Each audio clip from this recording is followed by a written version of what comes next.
We continue our reading of Turn Your Eyes Upon Jesus, an invitation to spend a year with your best friend, a daily devotional by author George R. Knight. Today's reading, March 25, Authority over the Supernatural.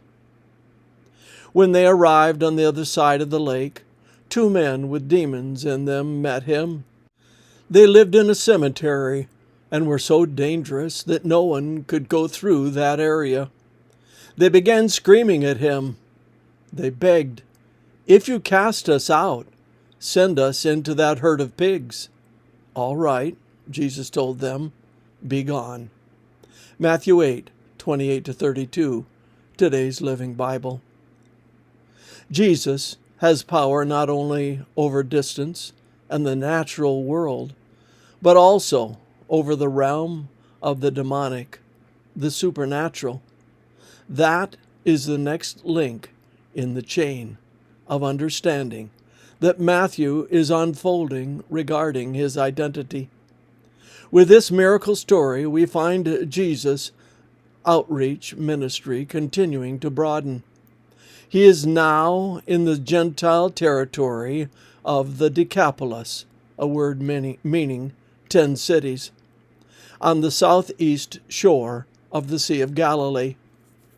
2 uncontrollable, naked, Matthew 8:28, madmen rushed at the startled disciples and himself. Here we find Jesus face to face with the demonic for the first time since his confrontation with Satan in the wilderness of temptation.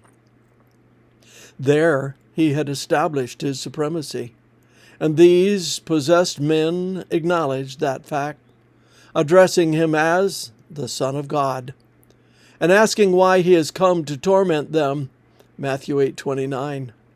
Recognizing the helplessness of their situation in the face of Jesus' authority and the fact that they are on the losing side of the battle, the demons entreat him to cast them into a herd of swine feeding nearby.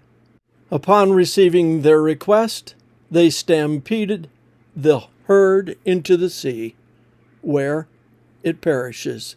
Verse 32. At that point, the pigs' herders head for the city to testify about what they had seen.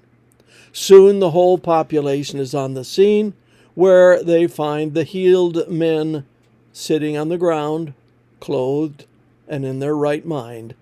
Mark 5:15. That change is a remarkable part of the story, but not its most surprising aspect. One would have expected the thronging crowd to be filled with joy that the naked madmen had become sane and sensible. We might even assume that they would have Jesus exercise additional power in healing their sick. But all they wanted him to do was to get out of their territory as soon as possible. Matthew 8:34. And why?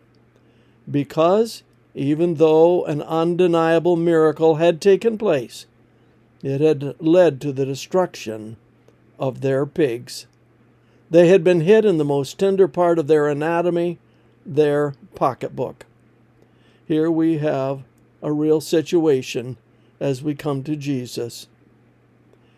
How will we relate to his authority if he threatens our wallet or other idols of our life? This concludes our reading today of Turn Your Eyes Upon Jesus.